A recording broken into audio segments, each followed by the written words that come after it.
Bentrovati a Dipinti a Voce, una rubrica video per conoscere più da vicino le opere della collezione della Casa Museo Pietro Ghizzardi. Ci troviamo infatti qui a Boretto, in provincia di Reggio Emilia, dove ha sede la Casa Museo Pietro Ghizzardi, l'abitazione in cui l'artista visse gli ultimi 10 anni della propria vita e che raccoglie oggi la maggiore collezione delle sue opere.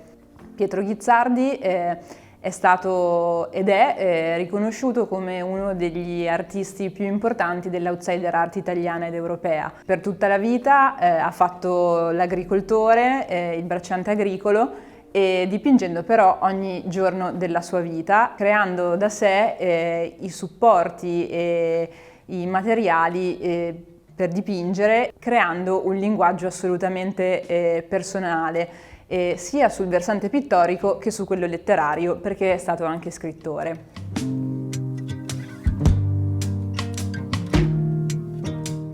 Il dipinto di cui parleremo oggi è stato realizzato nel 1955 e, come accade spesso per la produzione di Ghizzardi, è un quadro double face.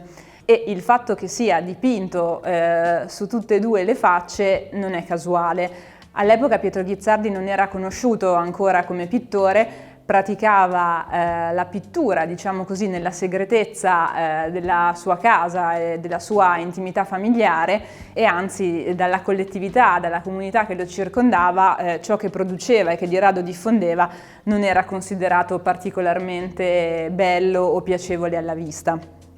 Cionondimeno Ghizzardi ha comunque indefessamente continuato a dipingere per anni, prima di venire scoperto grazie a Cesare Zavattini verso la metà degli anni 60, proprio perché era fortemente convinto del valore del proprio linguaggio. Ghizzardi appunto nel 1955, ma anche nei decenni precedenti, perché ricordiamo che è attivo come pittore, cioè sono attestate sue opere a partire dalla fine degli anni 20, utilizzava come supporti dei cartoni recuperati da una fabbrica di chiodi vicino alla sua abitazione nella provincia di Reggio Emilia. Ghizzardi naturalmente utilizzava questi cartoni su entrambi i lati per una ragione molto prosaica in realtà, per avere più spazio a disposizione.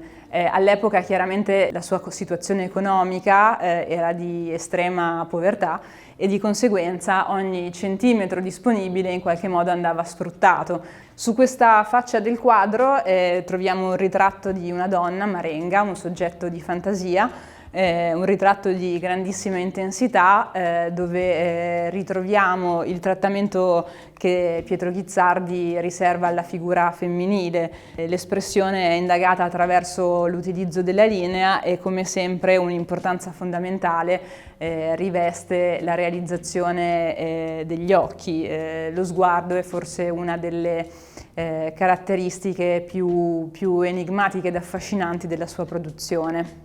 Come ho detto, appunto, il quadro è dipinto su entrambe le facce e infatti sull'altro lato troviamo un soggetto abbastanza sorprendente di cui Pietro Ghizzardi dà anche una breve descrizione.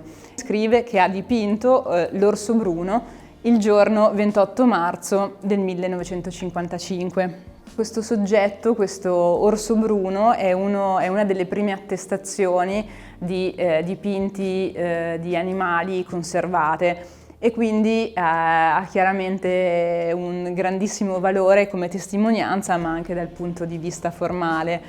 E Ghizzardi anche qui utilizza nel trattamento della figura i colori che produce da solo, in questo caso troviamo terra mescolata a farina e mattone grattugiato e tocchi di caligine, e possiamo supporre, perché purtroppo non abbiamo fonti che ce lo confermano, che Guizzardi potesse aver visto un orso in un circo o comunque insomma negli spettacoli delle compagnie di giro che all'epoca transitavano anche per la Valle Padana. Di questo soggetto animale forse il dato che più colpisce chi lo osserva è una certa caratterizzazione antropomorfa che non sarà estranea anche a molta della produzione successiva che Guizzardi dedicherà agli animali e segnatamente alle fiere. Grazie per averci seguito e ci vediamo al prossimo episodio di Dipinti a Voce.